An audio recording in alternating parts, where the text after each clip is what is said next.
시온 찬양대 찬양 감사합니다. 어느 그 할머니가 요거 동창회에 다녀오셨답니다. 동창회에 다녀왔는데 갔다 와서 영 얼굴이 그냥 퉁퉁 부어서 기분이 영 나빠서 툴툴거리는 거예요. 그래서 그 할아버지가 그 이유를 물어봤대요. 아니 왜 그러냐고. 근데 뭐 별일 아니라고 그러더래요. 별일 아니기는 뭐 이렇게 보니까 지금 심통이 나 있는데 왜 그러냐고. 그러니까 아니라고. 왜 당신한테 그 밍크 코트가 없어서 그랬냐고. 아니야. 왜 그럼 당신한테만 다이어 반지가 없어서 그랬냐고. 그러니까 아니라고. 왜 뭐 딴 친구들이 좋은 차 타고 왔어? 벤츠를 타고 왔어? 그랬더니 아니라고. 그럼 왜 그러냐고 그랬더니 그 할머니가 한숨을 푹 내쉬면서 그러더래요. 나만 아직 남편이 있어.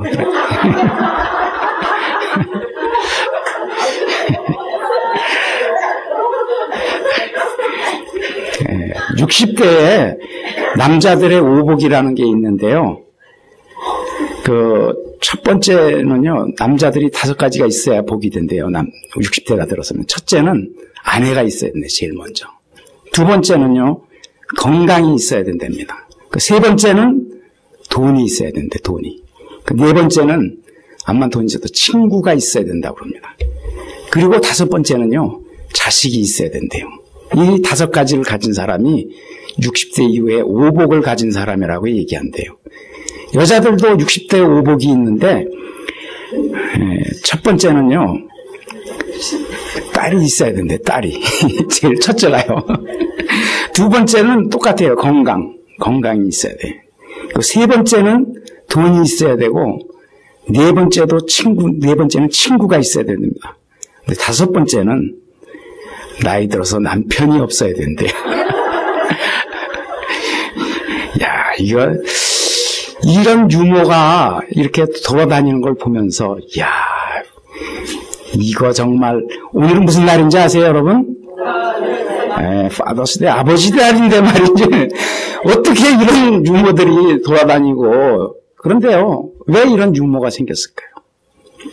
아버지들의 위상이 형편없이 떨어지고 있어요. 허물어져가는 아버지의 그 위상 때문에 아버지들이요, 오늘 아버지 날이지만 뭐 별 기대 안 해요, 아버지들이 사실. 아버지 날이겠거니 뭐 혹시 누가 뭐 생각해서 뭐 카드라도 한 장 주면 고맙지만 안 줘도 전혀 상처받지 않을 마음의 준비를 다 하고 있습니다. 근데 어머니 날은 어때요? 어머니 날 그냥 지나갔다는 큰일 납니다. 그래서 아버지들이 그 속으로 왜 엄마 날만 생각하냐? 왜 어머니 날만 챙기냐? 그런데요, 왜 엄마 날만 챙기냐는 이 말도 크게 말 못하는 거 있죠. 속으로 웅얼웅얼하다 마는 거예요, 남자들이. 여러분, 하나님께서 만드신 두 기관이 가정과 교회라고 말씀드렸습니다. 가정이 잘 돼야 교회가 잘 되는 것입니다. 반대로 교회가 또 잘 돼야 가정이 잘 되는 거예요. 하나님은 보니까요, 이 두 기관을 만드시고 이 두 기관이 상호 연결되게 되어 있다는 것을 알 수가 있어요. 우리는 그런 것들을 몸소 겪고 살고 있는 사람들이에요. 그래서 사탄이 공격하는 방식도 마찬가지. 가정과 교회를 공격하는 거예요. 한쪽이 무너지면 다른 한쪽이 무너진다는 것을 알고 있기 때문이에요. 하나님의 나라가 확장되려면 우리의 가정과 우리의 교회가 튼튼히 서가야 될 줄로 믿습니다. 우리가 앞에서 성령 충만한 삶을 얘기했는데, 성령 충만한 삶을 가진 사람들이 해야 될 것이 무엇이냐면 가정에서 아름다운 가정을 만들어내야 하는 것이라는 거예요. 아름다운 가정 어떻게 만들 것이냐, 성경에서 말하는 이 가정은 무엇인가 우리가 한번 살펴보는 시간이 됐으면 좋겠습니다. 여러분, 오늘 본문은 이렇게 얘기합니다. 22절을 아내들이여 자기 남편에게 복종하기를 주께 하듯 하라. 제일 먼저 아내들이여 이렇게 부르고 있는 것을 우리가 기억할 수 있기를 바랍니다. 왜 그러냐? 여러분, 가정에서 중요한 포지션을 가지고 있는 사람이 아내들이기 때문에 아내들을 먼저 부르고 있다고 생각을 합니다. 여러분, 여기에서 아내들이여라고 부르는 이 소리를 여러분들이 들을 수 있기를 바랍니다. 우리가 이 가정에 대한 설교할 때마다 아내들이 복종하라 그러면요, 그 다음에 나오는 거, 남편이 나를 사랑해야 복종하지, 이야기하고 있어요. 사랑하지 않고 내가 사랑받지 못했기 때문에 내가 복종할 수 없다라는 것이죠. 그런데 하나님께서는 아내들에게 지금 불러서 아내들에게, 여자된 사람들에게 주고 있는 말씀이에요. 특별히 불러서 말씀하고 있어요. 무슨 말이냐면, 이 말씀은 여자분들이 다 같이 새겨들어라. 남편에게 한 얘기를 가지고 말할 것이 아니고 아내가 받아들여야 하는 말씀으로 받아들일 수 있기를 바랍니다. 우리 여자분들 한번 다 같이 22절 한번 따라서 같이 한번 했으면 좋겠습니다. 22절, 아내들이여 자기 남편에게 복종하기를 주께 하듯 하라. 다시 한번 여자들만 한 목소리로 크게 한번 해보겠습니다. 시작.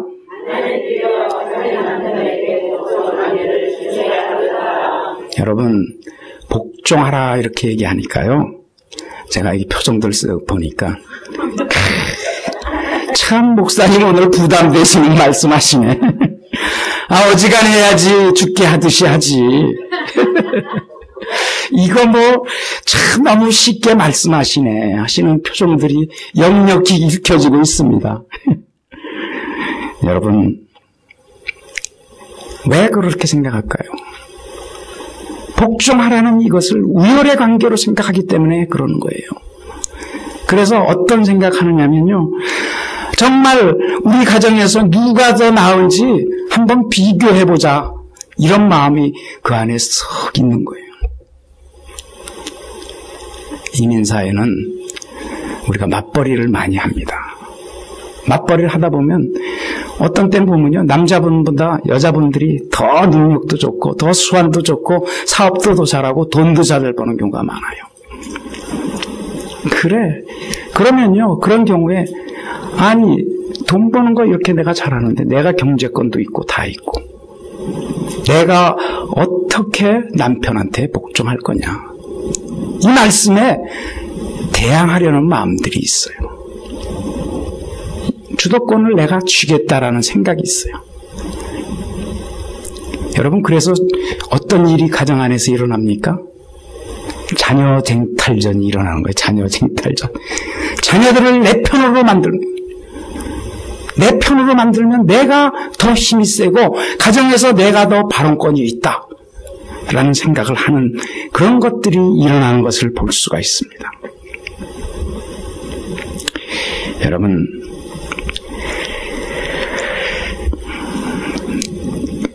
하나님께서 이렇게 말씀하시는 것은요, 어느 것이 우수하고 어느 것이 열등하다는 그런 의미가 아닙니다. 그것이 아니고 서로 다른 기능을 두셨다라는 것을 성경이 말하고 있는 거예요. 여러분, 머리의 기능이 뭐예요? 그것은 결정하고 이끄는 리더십을 말하고 있는 것이에요. 남자들의 특색이 뭔지 아십니까? 남자들은요, 세세한 것, 자세한 거를 잘 못해요. 잘 몰라요. 그리고 그렇지만 크고 멀리 보는 것, 큰 계획을 보는 것, 장차에 어떻게 되어지고 예측하면서 크게 계획을 세우는 것은 남자들이 월등한 것이에요. 왜 그래요? 하나님이 그렇게 만드셨다는 거예요.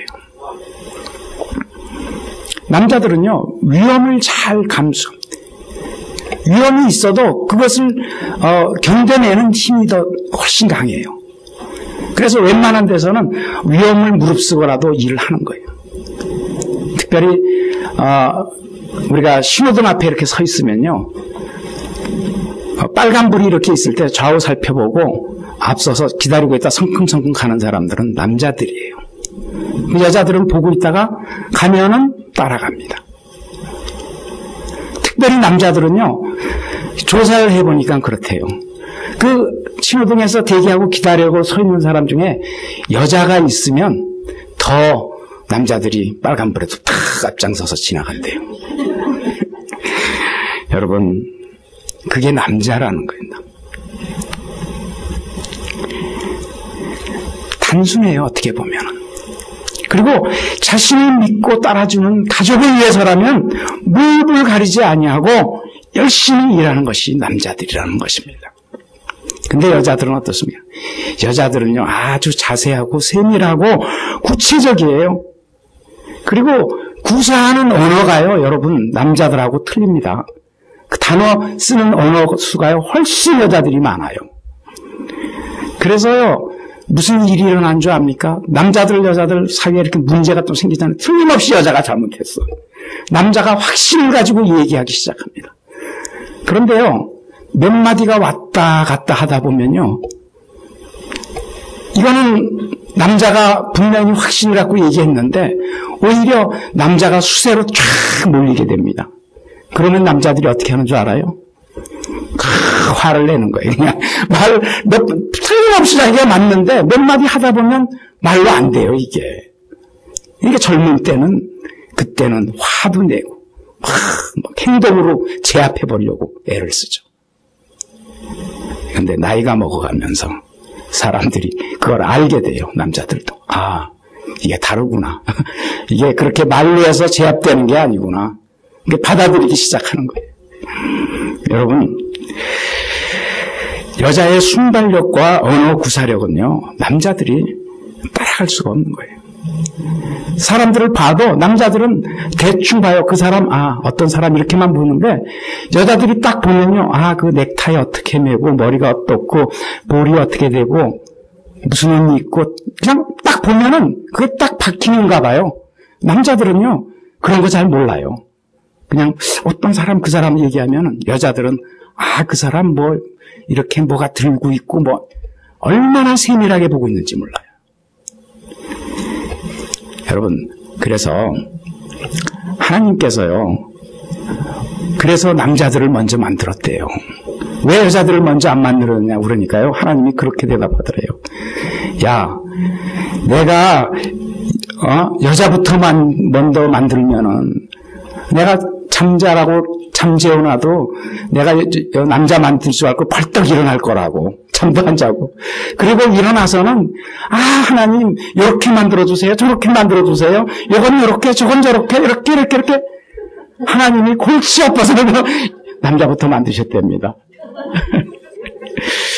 여러분, 하나님께서 말씀하시는 것은 하나님이 그렇게 다르게 만드셨기 때문에 다른 기능을 가지고 있는 것을 하나님께서 가정의 질서로 남자를 머리로 만들어 놓으셨다는 것을 받아들일 수 있는 여러분이 되시기를 바랍니다. 여러분, 하나님께서 만드셨기 때문에, 하나님이 그렇게 하셨기 때문에 복종할 때에 그 가정이 복을 받는 가정이 되는 거예요. 5장 23절이 이렇게 말합니다. 이는 남편이 아내의 머리됨이 그리스도께서 교회의 머리됨과 같음이니 그가 바로 몸의 구주시니라. 머리가 되면은 이제 그 머리에 순종하고 머리에게 복종을 해야 된다는 거예요. 그런데 머리가 둘이 된다든가 머리를 서로 바꿔치기 하려고 애를 쓴다든가 이런 일이 일어날 때 여러분, 그런 집안이 하나님의로부터 복받는 집안이 되어지지 못한다라고 얘기하고 있는 거예요. 하나님이 세우신 질서에 어긋난다라고 지금 하나님이 가르쳐주고 계시는 거예요. 여러분, 머리를 무시하고 머리를 바꾸려고 할 때 그런 과정 속에서 수많은 가정들이 무너져 내리는 것을 보게 되어지는 것입니다. 여러분, 잘못한 남편을 그럼 어떻게 할 거냐? 그래도 순종하라고 말하고 있는 거예요. 그렇게 순종해서 칭찬받는 여인이 바로 아내의 모범이 누구냐면 사라예요, 사라. 여러분, 아브라함의 아내 사라는 아브라함이 어떤 짓을 했어요? 아브라함이 기근이 있으니까 애굽 땅으로 내려가서 자신의 아내를요, 누이라고 속이고, 그리고 자기가 위험하게 처하게 되니까 그 아내를 내주는 사람이에요. 여러분이 만일 그 아내였다면 여러분 어떻게 해요? 아니, 이런 남편을 내가 믿고 살아? 당장에 그냥 이렇게 되겠죠. 그런데 사라는요, 그 아브라함을 주인같이 모셨다라고 얘기하는 거예요. 주인같이 여겼다라고. 그래서 베드로전서 3장에서 특별히 1절부터 6절까지 그 말씀을 해요. 아내들아, 이와 같이 자기 남편에게 순종하라. 이는 혹 말씀을 순종하지 않는 자라도 말로 말미암지 않고 그나의 아내의 행실로 말미암아 구원을 받게 하려 함이니, 너희는 두려워하며 정결한 행실을 봄이라. 너희 단장은 머리를 꾸미고 금을 차고 아름다운 옷을 입는 외모로 하지 말고 오직 마음에 숨은 사람을 온유하고 안정한 심령에 썩지 아니할 것으로 하라. 이는 하나님 앞에 값진 것이라. 전에 하나님께 소망을 두었던 거룩한 부녀들도 이와 같이 자기 남편에게 순종함으로 자기를 단장하였나니, 사라가 아브라함을 주라 칭하여 순종한 것 같이 너희는 선을 행하고 아무 두려운 일에도 놀라지 아니하면 그의 딸이 될 것이니라. 여러분, 베드로전서에서 여자들의 그 단장하는 것은요, 다른 아름다운 꾸밈으로 되는 것이 아니고 순종함으로, 자기 남편에게 순종함으로 그런 단장이 되어진다라고 말씀하고 있습니다. 여러분, 남자들은요, 존경을 받아야만 됩니다.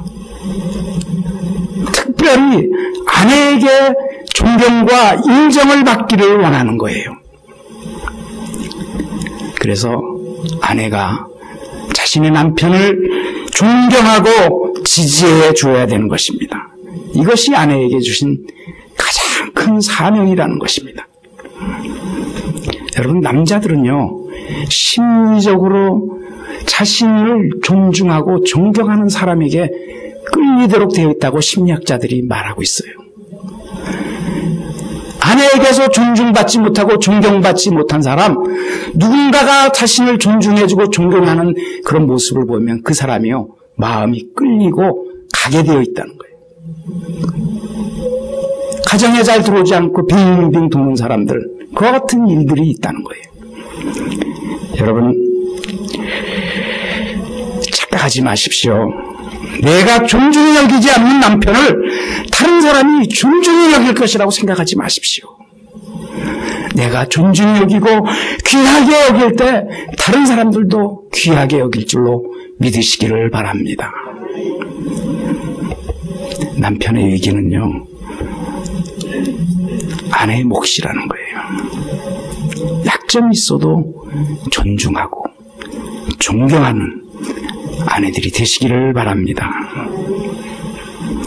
여자가 능력이 있어도요, 아무리 지금 한국은 박근혜 여성 대통령이 나왔잖아요. 여성들이 그만큼 높은 위치에서 일도 하고 있어요. 그러나 가정에서는 그것과 상관없이 가정에서는 머리рем이 남편 된다는 것을 인정하시는 여러분이 되시기를 바랍니다. 영국의 빅토리아 그 여왕과 알버트 공의 예화가 아주 유명한 거예요. 빅토리아 여왕이 왕궁에서 직무에서 일을 마치고 이제 들어가서 자기 방으로 들어가면서 이제 노크를 똑똑했어요. 그러니까 안에 있던 그 알버트 공이 물어봅니까? 누구십니까? 그래, 빅토리아 여왕이 여왕입니다. 그렇게 얘기를 했어요. 그랬더니 문 안 열더래요. 그 똑똑똑똑 울렸어요. 또 누구십니까? 물어보더래요. 그러자 이 여왕이 눈치를 챈 거예요. 나는 당신의 아내입니다. 그러자 문이 쫙 열리고 들어오라고 그러더래요. 사랑하는 성도 여러분들, 아내는 살림꾼입니다. 살려야 합니다. 남편을 살리는 사람이 되시기를 바랍니다. 여러분이 존중하고 존경하면서 남편을 세우게 될 때 그 남편이 살아나는 역사가 있는 줄로 믿습니다. 남편만 사는 것이 아니고 그것을 통하여 자녀들이 살아나게 된다는 것을 여러분 기억하시기 바랍니다.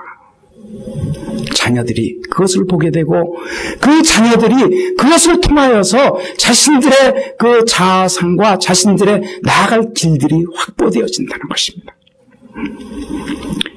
남편을 성공시키는 아내의 역할, 가정을 바로 세우는 아내의 역할을 잘 감당하시는 주님교회 성도님들이 되시기를 바랍니다. 다음은 남편들아 이렇게 얘기하고 있어요. 똑같이 이거는 남편들아 이렇게 불러서 또 얘기하고 있어요. 남편들아 아내 사랑하기를 그리스도께서 교회를 사랑하시고 그 교회를 위하여 자신을 주신 같이 하라. 여러분, 남편들도 분명하게 이 소리를 자신이 주는 소리로 알아야 돼요.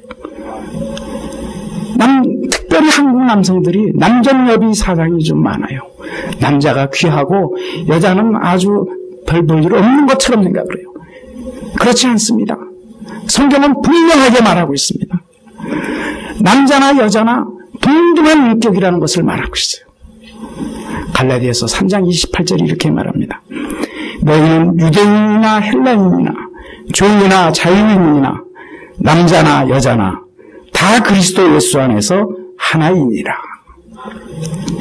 여러분, 그래서 우리가 이 말씀을 들으면서 남편들은 정말 자신에게 주는 말씀으로 들어야 돼요. 우리가 5장 25절 한번 남자들만 같이 한번 읽어보면 좋겠습니다. 남자들만 5장 22절, 5장 25절 말씀 한번 크게 읽어주시기 바랍니다. 시작. 남편들아 아내 사랑하기를 그리스도께서 교회를 사랑하시고 그 교회를 위하여 자신을 주신 같이 하라. 여러분, 아내를 사랑하라고 말하고 있어요. 어떻게 사랑하냐? 자신을 주신 것 같이 내어주라고 얘기하고 있어요. 십자가의 희생을 말하고 있는 거예요. 그리고 이 사랑은 적극적인 사랑이 되어야 되는 거예요. 먼저 주시는 사랑이에요. 예수님께서 우리에게 어떤 사랑을 베풀었어요? 우리가 아직 죄인 되었을 때에 찾아오신 사랑이에요. 그리고 먼저 손 내미시는 사랑이라는 것을 기억할 수 있기 바랍니다. 사랑하는 남편 여러분들, 자기 아내 사랑할 때 먼저 다가가는 사랑이 돼야 돼요. 많은 경우에 부부싸움 하면은 남편이 자존심이 있지 남자가 뭘 먼저 얘기해. 버티지 마십시오. 먼저 다가가는 사랑을 실천할 수 있는 여러분이 되시기를 바랍니다. 남자가 먼저 가서 얘기할 수 있는 그런 사랑이 있어야 돼요. 여러분, 남자들 생각하고 있는 것 중에 하나가 무엇인 줄 아세요? 내가 이렇게 죽어라고 힘들고 애써서 돈 벌어다 주는데 그거 갖다 주면 됐지라는 거예요. 사실 그렇죠. 열심히 일해서 벌어다가 전부 다 자기 아내한테 주잖아요. 그 아내가 그러면 그거 가지고 살림하잖아요. 그러면서 남자들이 생각하고 있는 게 뭐예요? 아니, 내가 그렇게 뼈 빠지게 힘들어서 돈 다 해서 다 갖다 줬는데 뭘 또 나한테 요구하느냐고 그래요. 여러분, 그런데요, 돈 가지고 물질 가지고 채워줄 수 없는 것이 여자들이에요. 여자의 마음 중심 깊은 곳에는 사랑을 받아야 한다는 것이 있습니다. 여러분, 사랑해줘야 돼요. 사랑을 받지 못한 여자는 불행한 여자가 되어지는 거예요. 아무리 돈이 많고 아무리 형편이 좋아도 남편으로부터 사랑받지 못하는 여자가 불행한 여자라는 것을 말하고 있어요. 여러분, 아무리 힘들고 어려워도 남편의 사랑을 알고 남편으로부터 사랑받는 사람은요, 그 아내는 행복한 아내가 되어지는 것입니다. 그래서 우리 남편들이 생각할 것들은 아내를 위해서 뭘 하라고 그러면, 사랑을 주라고 그러면요, 남자들이 생각하는 게 대부분 이런 거예요. 굉장히 뭐 큰 거 뭘 한번 딱 이렇게 해서 이벤트처럼 한번 꽝 해서 그걸로 효력을 좀 보려고 하는 게 있어요. 그런데 여자분들은 그렇지 않습니다. 여자분들은요, 배려하는 데서, 작은 데서부터 그 배려와 이렇게 섬세하게 다뤄주는 것을 기뻐하고 만족해하는 거예요. 그래서 여러분들, 남자분들이 설거지 해주면 여자분들이 참 좋아해요. 그러죠? 쓰레기 버려주고 설거지 해주고 여자들 일 도와주는 것들을 참 좋아한다는 거예요. 여러분, 자상함을 원하는 거예요. 그리고 알아주고 격려하기를 원하는 것입니다. 그리고 아내의 기분을 좀 맞춰주길 원하는 거예요. 어떤 아내가요, 모처럼 만에 미용실에 가서 머리를 잘하고 기분 좋아가지고 콧노래를 살살 부르면서 집으로 왔어요. 그러면서 이제 자기 남편 앞에서 나 어때? 이뻐? 물어보는 거예요. 그 남편이 이뻐. 그런데 그 남편의 대답이 이 건성인 것 같은 거예요. 그래서 한번 다시 물어봤어요. 아니 여보, 나같이 얼굴도 이쁘고 이렇게 음식도 잘하고 이런 사람을 사자성어로 뭐라 그러는 줄 알아? 그랬더니요, 남편이 자화자찬.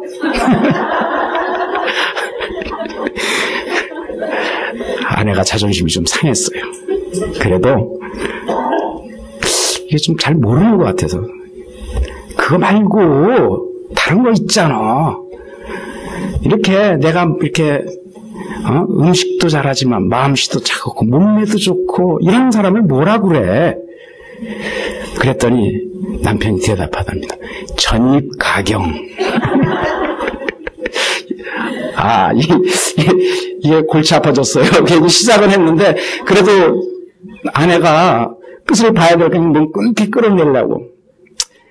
에이, 그런 거 말고 있잖아. 참 나같이 이렇게 참 당신한테도 잘해주고 애들한테도 참 인기가 좋고 다른 이웃 사람들도 다 좋아하고 이런 사람을 뭐라 그래? 그랬더니 남편이 대답하더랍니다. 과대망상. 아내가 원하는 대답은요, 금상첨화였어요. 금상첨화. 그래서 아내가요, 마지막 시도를 합니다. 여보, 그런 거 말고 금자로 시작하는 거 있잖아. 금자로. 옆구리를 팍팍 찌른 거죠. 그러니까 남편이 대답하더래 그때. 금시초문. 여러분, 이런 남편이 되시면 안 됩니다. 여러분, 아내의 그 기분을 받아주고 귀하게 여겨야 돼요. 그 섬세해 여자들이 말 한마디에 감동을 받고 말 한마디에 상처받는 것이 여자라는 것을 기억하시기 바랍니다. 받아들여주는 자세가 필요한 거예요. 그래서 베드로전서 3장 7절이 말함대로 남편 된 자들아, 이와 같이 지식을 따라 너희 아내와 동거하고 그를 더 연약한 그릇이요 또 생명의 은혜를 함께 이어받을 자로 알아 귀히 여기라. 이는 너희 기도가 막히지 아니하게 하려 함이라. 여러분, 금슬 좋은 부부가 옆에 살고 있어서 아주 티격태격하는 부부의 그 남편이요, 그 옆집에 금슬 좋은 부부 남편한테 가서 한번 만나서 물어봤대요. 아니, 어떻게 당신네는 그렇게 사이좋게, 부부가 사이좋게 잘 지내느냐고, 어떻게 그럴 수 있냐고. 그러니까요, 그 남편이 그렇게 대답하더래요. 우리는 남편의 역할과 아내의 역할을 잘 구별해서 한다고. 그럼 그 어떻게 구별을 했냐고. 그러니까 남편은 크고 중요한 일을 하는 거는 남편이 결정하고, 세세하고 작은 것, 모든 것들은 그런 건 전적으로 여자가 결정한다고. 아내가 결정합니다. 그래서 그러냐고. 이 사람이 깨달음을 받고 알았다고, 나도 한번 그렇게 해야지 라고 생각하면서 뒤로 돌아가고 있는데 그 사람이 한마디 더 붙이더래요. 그런데 중요한 것은 결혼해서 지금까지 한 번도 중요한 일이 없었다는 겁니다. 크고 중요한 일이 한 번도 없었대요. 여러분, 이 말 속에는 아내가 좋아하면 그것으로라도 만족한다라는 그런 의미가 들어있어요. 내 몸같이 생각한다는 그런 뜻이 들어있어요. 여러분, 자기 몸처럼 사랑하라고 얘기하고 있습니다. 우리가 자기 몸의 관리를 위해서 얼마나 애를 씁니까? 좋은 거 있으면 찾아 먹고 운동하고요. 건강하게 하려고 자기 몸에 의해서 그렇게 좋은 것 하려고 애를 쓰죠. 여러분, 그것이 내게 좋은 것만이 아니고 아내에게 좋은 것이면 내게 좋은 것으로 여기는 그 같은 사랑을 할 수 있는 남편들 되시기를 바랍니다. 그래서 그 아내가 좋아하는 것, 아내의 그것을 보고 이는 내 뼈 중에 뼈요 살 중에 살이라고 고백하는 그 같은 사랑을 할 수 있는 남편들이 되시기를 바랍니다. 그리고 이 같은 사랑을 받는 그런 아내들이 행복한 사람이 되어지는 거예요. 하나님께서 마지막으로 그 둘한테 하는 말이 있어요. 모두에게, 그 두 명에게 그 둘은 하나가 되라고 말하고 있어요. 5장 31절입니다. 그러므로 사람이 부모를 떠나 그 아내와 합하여 그들이 한 육체가 될지니. 여러분, 부부 사이에서 중요한 것이 있습니다. 부부 사이는 그 둘 부부가 가장 중요하다는 것을 먼저 알 수 있기를 바랍니다. 무슨 얘기냐면 부모 관계보다, 자녀 관계보다, 부모 자녀 관계보다 더 중요한 게 부부 관계라는 것을 여러분 기억하시기 바랍니다. 예전에는요, 이전에 우리의 삶들은요, 어떤 것이었냐면 부모 관계가 더 중요한 그런 문화 속에 살았어요. 그래서 부모 관계를 더 우선시하고 부부 관계는 그 다음 것처럼 생각했던 때가 있어요. 잘못된 것입니다. 그런데 요즘은 어떻게 됐습니까? 요즘은요, 부부 관계보다 자녀하고 관계를 더욱 중요하게 여기고 있어요.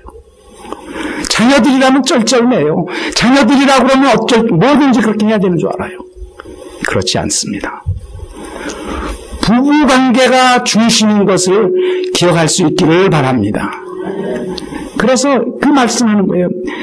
그러므로 사람이 부모를 떠나 그 아내와 합하여 그들이 한 육체가 될지니. 여러분, 이제 결혼한다는 이 의미는 부모를 떠난다는 것을 의미하고 있어요. 부모를 떠난다는 건 부모하고의 관계의 전면을 말하는 것이 아니고 부모의 영향력으로부터 벗어나는 것을 말하는 거예요. 이제는 결혼하면 따로 세워지는 한 가정이 돼야 된다는 거예요. 그것이 하나의 가정이 돼야 돼요. 둘이 합해서 한 가정이 돼야 돼요. 그런데요, 많은 경우에 가정의 문제가 어떤 일로부터 일어납니까? 각자가 자라온 배경들이 틀린 거예요. 자신들의 집안의 배경이 틀려요. 그래서 그 얘기하다가 부딪히는 거예요. 왜? 자기가 살아왔던 것이기 때문에 그것을 서로 이야기하고 주장하다가 그렇게 하다 보면 둘이 틀려져요. 그래서 여러분, 제일 부부간에 많이 싸우는 게 뭡니까? 시댁 쪽 관계, 이 여자는 친정 쪽 관계, 이것들이 둘이 원만하지 않아서 그 문제 때문에 티격태격하고 싸우는 경우가 너무 많습니다. 여러분, 부부관계는 둘이 항상 마주봐야 되는 거예요. 마주보면 그 사이에는 그 어떤 것도 끼어들지 말아야 된다는 거예요. 부모라도 끼어들면 안 돼요. 그래서 결혼하면 떠나보내는 거예요. 내보내야 돼요. 자기네끼리 사는 거예요. 그런데 결혼하고 나서도요, 그 사이에 자꾸 자신의 집안이나 친척이나 이런 것들 자꾸 끼어들면 어려워져요. 여러분, 부부는요, 마주보면 무촌이지만 등 돌리면 어떻게 됩니까? 지구를 한 바퀴 삥 돌아와야 만날 수 있는 거예요. 여러분, 부모를 떠나야 된다는 거예요. 많은 경우에 떠나지 못해가지고 발생을 하고 문제들이 발생해요. 어떤 부부가요, 서로 이렇게 부부 싸움이 시작이 됐어요. 그것도 집안 일기로. 아침에 산책을 같이 나갔는데 산책 나가서 이야기하다가 보니까 서로 집안 얘기가 왔다 갔다 하다가 완전히 기분이 상했어요. 둘이서 완전히 기분이 확 틀어졌어요. 투설되게 됐어요. 그래서 화가 잔뜩 난 남편이 쓱 가다가요, 투설투설 입이 푹 나오다 앞에 딱 보니까요, 개가 한 마리 이렇게 오더래요. 그래서 남편이 그렇게 얘기했대요. 여보, 인사해. 당신 친척지 나가네.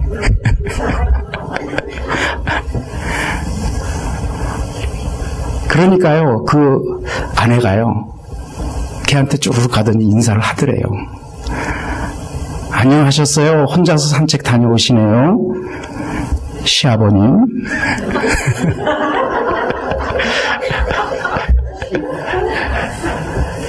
그냥 졸지에 남편이 걔 뭐가 됐죠. 걔 새끼라고 얘기하나요? 돼버린 거예요. 여러분, 그런데 그렇게 되면 어떻게 되는 거예요? 그 아내는 개새끼하고 사는 사람 아니에요. 여러분, 하나라는 걸 기억하셔야 돼요. 둘이가 하나 되었다라는 것을 알아야 됩니다. 그래서 여러분, 남편의 얼굴에 대해서는 그 아내에게 책임이 있습니다. 그 아내의 얼굴에 대해서는 그 남편이 책임이 있다라고 말합니다. 행복한 부부가 되는 것은요, 둘이 하나 됐다는 것을 느낄 때, 그럴 때 행복한 거예요. 그리고 이 둘이 하나 되는 것이 부부만이 아는 비밀이라고 말하고 있어요. 그런데 오늘 사도 바울이 이야기를 하면서 마지막 5장 32절에 이 이야기를 좀 다른 방향으로 끌고 가는 걸 볼 수 있어요. 5장 32절이 이렇게 얘기합니다. 이 비밀이 크도다. 나는 그리스도와 교회에 대하여 말하노라. 여러분, 바울은 지금 부부의 관계를 말하면서 가정에서부터 교회로 그 초점을 옮겨놓고 있어요. 그래서 사실 이 말씀, 제가 오늘 전한 22절부터 33절의 말씀을 많은 사람들은, 어떤 사람은 이것은 가정을 포커스한 이야기라고 해서 가정에 포커스해서 얘기하고, 어떤 사람은 이것은 가정을 비유해서 교회에 주신 말씀이다. 그래서 교회에 주는 말씀으로 전하기도 합니다. 그런데 제가 생각해 볼 때는 이것은 가정과 교회를 일부러 두 개가 하나 되어지고 둘 관계가 혼합되어져 있는 상태로 지금 일부러 말씀하고 있다고 저는 생각을 합니다. 무슨 말입니까? 여러분, 우리의 교회가 가정 같은 교회가 되어져야 되고, 우리의 가정이 교회 같은 가정이 되어야 된다는 것입니다. 여러분, 이 가정에서 정말 예수 그리스도에게 섬기듯이 남편에게 섬길 수 있기를 바랍니다. 여러분이 진실로 그 같은 모습을 보여주면 여러분, 그것은 여러분의 가정이 교회와 같은 곳이 되는 거예요. 아내가 남편을 그렇게 복종하고 섬기는 그 모습 속에는 얼마나 아름다운 사랑이 들어있는지 몰라요. 남편이 또 그래요. 정말 그리스도께서 자신의 몸을 내어준 것 같이 그렇게 아내를 사랑하라고 지금 말하고 있는 거예요. 교회를 알지 못하고 가정을 말할 수가 없고, 가정을 알지 못하고 교회를 말할 수 없다는 것입니다. 사랑하는 성도 여러분들, 그러므로 우리 모든 성도님들, 여러분과 저희가 지금 알아야 될 것이 하나 있는데, 우리의 진정한 신랑이 되시는 분은 예수 그리스도라는 것을 기억하실 수 있기를 바랍니다. 여러분, 그래서 성경이 그 얘기 계속하고 있어요. 우리가 성도고 교회라면은, 우리 가정에서 정말 자신의 위치를 잘 지켜야 되고, 우리가 교회로서 교회의 사명을 감당해야 된다는 거예요. 여러분, 교회가 할 일이 무엇입니까?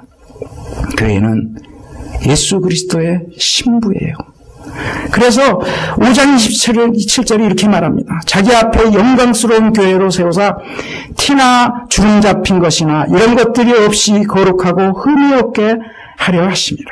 여러분, 우리 교회에도 흠이 있다는 거예요. 그러나 그 흠 없고 흠 있고 불완전한 교회를 주님이 사랑하시고 정결케 하시고 깨끗게 하신다는 거예요. 거룩하게 하신다는 거예요. 여러분, 이 거룩함을 지키는 교회가 되어야 할 줄로 믿습니다. 우리의 신앙의 모습이 이 같은 모습이 되어야 돼요. 청결한 신부 같은 예수 그리스도를 만나는 그날을 바라보면서 우리가 흠도 없이 점도 없이 예수 그리스도께 마음이 가 있는 여러분과 저의 신앙이 되시기를 바랍니다. 그 요한계시록에서 하늘에서 내려오는 새 예루살렘을 교회로 표시하고 있어요. 여러분과 제가 그때 하나님께 들림받는 예수 그리스도의 정결한 신부로 이 주님을 맞이하는 소망 있는 아름다운 신부로서 준비되어지는 여러분과 제가 되기를 바랍니다. 그리고 이 비밀이 크다라고 얘기하고 있는 거예요. 작은 비밀이 아니에요. 큰 비밀이에요.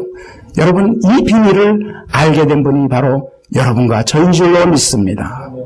그렇다면 사랑하는 성도 여러분들, 우리가 성도요 교회로서 살아가시기 바랍니다. 여러분의 가정을 세워가시고 교회를 세워가시는 순종과 사랑이 있는 교회가 되게 하시고 순종과 사랑이 있는 가정이 되게 하시기를 축복합니다. 기도하시겠습니다.